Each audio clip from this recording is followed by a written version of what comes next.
गीता एक पवित्र सत्य ग्रंथ है जो अध्यात्म ज्ञान का कोश है। इसे वर्तमान में हिंदुओं के ग्रंथ के नाम से जाना जाता है। वास्तव में पवित्र गीता विश्व का ग्रंथ है। इसकी उत्पत्ति आज सन 2012 से लगभग 5550 वर्ष पूर्व महाभारत के युद्ध के समय हुई थी।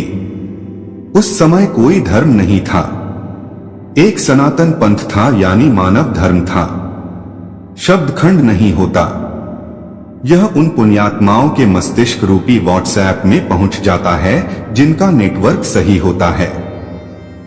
यह महर्षि व्यास जी श्री कृष्ण द्वैपायन के मस्तिष्क रूपी व्हाट्सएप में लोड हो गया था।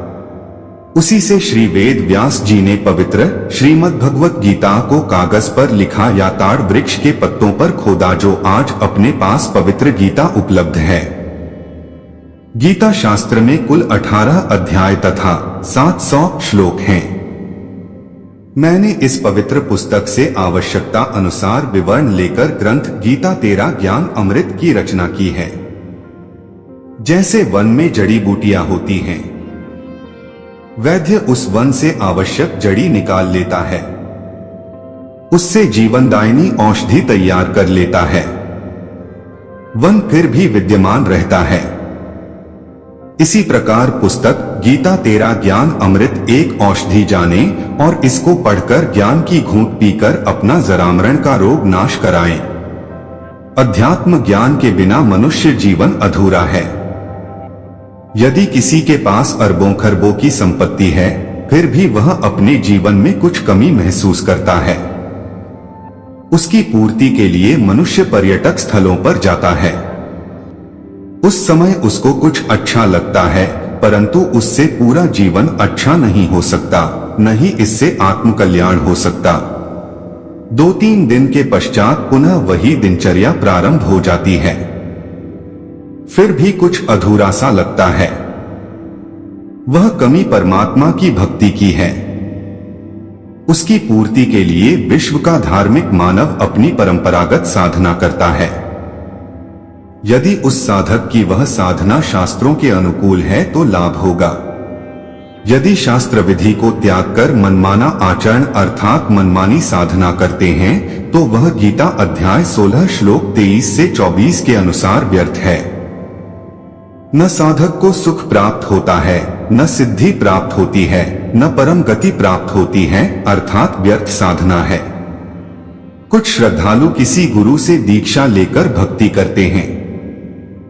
यदि गुरु पूर्ण है तो लाभ होगा, नहीं तो वह साधना भी व्यर्थ है। आप जी को इस पुस्तक गीता तेरा ज्ञान अमृत में जानने को मिलेगा कि प्रमाणित शास्त्र कौन से हैं जिनके अनुसार साधना करें। शास्त्र विधि अनुसार साधना कौन सी है, उस साधना को करने की विधि क्या है, किस महात्मा से प्राप्त होगी, पूर्ण गुरु की क्या पहचान है, वह भी इसी पुस्तक में पढ़ेंगे। यह पुस्तक विश्व के मानव को एक करेगी जो धर्मों में बंटकर आपस में लड़-लड़कर मर रहा है।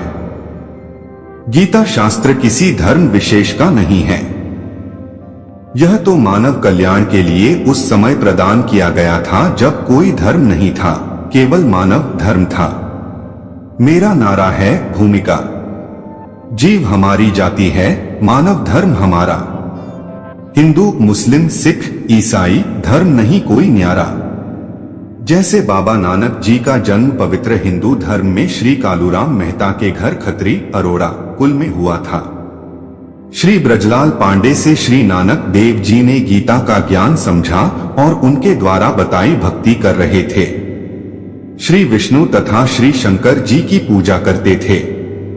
अन्य सर्व देवों की भी भक्ति करते थे, जो हिंदू धर्म में वर्तमान में चल रही है। श्री नानक जी सुल्तानपुर शहर में वहां के नवाब के यहाँ मोदी खाने में नौकरी करते थे। शहर से लगभग आधा 1 किमी दूर बेई नदी बहती थी। प्रतिदिन श्री नानक देव साहेब जी उस दरिया में स्नान करने जाते थे।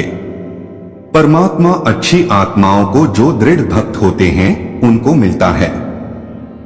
अधिक प्रमाण आप जी इसी पुस्तक में पढ़ेंगे। उसी विधान अनुसार परमात्मा श्री नानक देव साहेब जी को मिले। उनको तत्वज्ञान बताया। सत्य साधना जो शास्त्रानुकूल है उसका ज्ञान कराया। श्री नानक देव जी की संतुष्टि के लिए उनको अपने साथ ऊपर अपने शाश्वत स्थान अर्थात सच्चखंड में लेकर गए। सर्व ब्रह्मांडों का भ्रमण कराकर यथार्थ भक्ति विधि बताकर सनातन भक्ति को पुनः स्थापित करने का आदेश दिया। 3 दिन पश्चात श्री नानक जी को वापस जमीन पर छोड़ा। उसके पश्चात श्री नानक जी ने हिंदू धर्म में चल रहा मनमाना आचरण बंद करके गीता, सप्तश्लोकी गीता, शास्त्र अनुसार साधना का प्रचार करके यथार्थ भक्ति का प्रचार किया। परमात्मा की सत्य साधना करने के लिए सर्वप्रथम गुरु का होना अति अनिवार्य है। इसी का पालन करते हुए श्री नानक जी ने शिष्य बनाने शुरू किए। स्वयं वे गुरु पद पर विराजमान थे। श्री नानक जी के शिष्यों को पंजाबी भाषा में सिख कहते हैं, जिस कारण से उनकी अलग पहचान बन गई और वर्तमान में उन अनुयायियों के समूह ने धर्म का रूप ले लिया। हिंदू तथा सिख आपस में धर्म के नाम पर लड़ मरते हैं, यह विवेक की कमी है। विवेचन भक्ति कोई करो, उसको गुरु बनाना आवश्यक है। गुरु भी वक्त गुरु हो जो अपने मुख कमल से तत्वज्ञान तथा साधना विधि बताए। गुरु शरीर का ही नाम नहीं है। उस शरीर में जो आत्मा है वह गुरु है। शरीर 5 तत्व का हो या इलेक्ट्रॉनिक वीडियो का हो, वह वक्त गुरु कहा जाता है। हिंदुओं में अधिकतर बिना गुरु के ही अपनी परंपरागत साधना करते हैं। उसी बिगड़े रूप को श्री नानक जी ने परमात्मा से प्राप्त ज्ञान से ठीक किया था। वर्तमान में सिखों में भी वक्त गुरु का अभाव है। जैसे सूक्ष्म वेद में कहा है, सूक्ष्म वेद क्या है यह आप इसी पुस्तक से जाने कि रामकृष्ण से कौन बुरा, उन्होंने ने भी गुरु की है। 3 लोक के वे धनी, गुरु आगे आधीन। भावार्थ, जो हिंदू श्रद्धालु बिना गुरु के मनमाना आचरण करते हैं उनको कहा है कि आप जी श्री राम तथा श्री कृष्ण जी से बड़ा तो किसी को नहीं मानते हो। वे 3 लोक के धनी अर्थात मालिक होते हुए भी गुरु धारण करके भक्ति किया करते थे तथा अपने अपने गुरुदेव के चरणों में दंडवत प्रणाम किया करते थे। श्री रामचंद्र जी के गुरु जी ऋषि वशिष्ठ जी थे तथा श्री कृष्ण चंद्र जी के गुरु जी ऋषि दुर्वासा जी थे।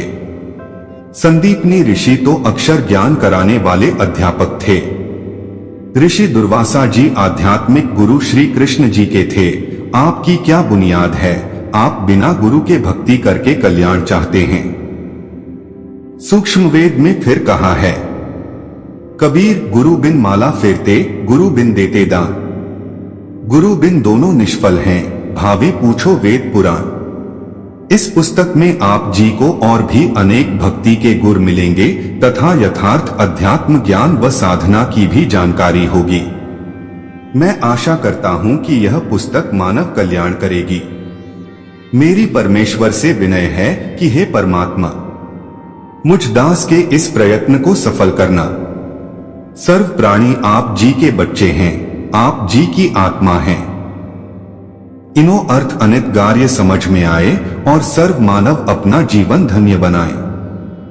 विश्व में शांति हो।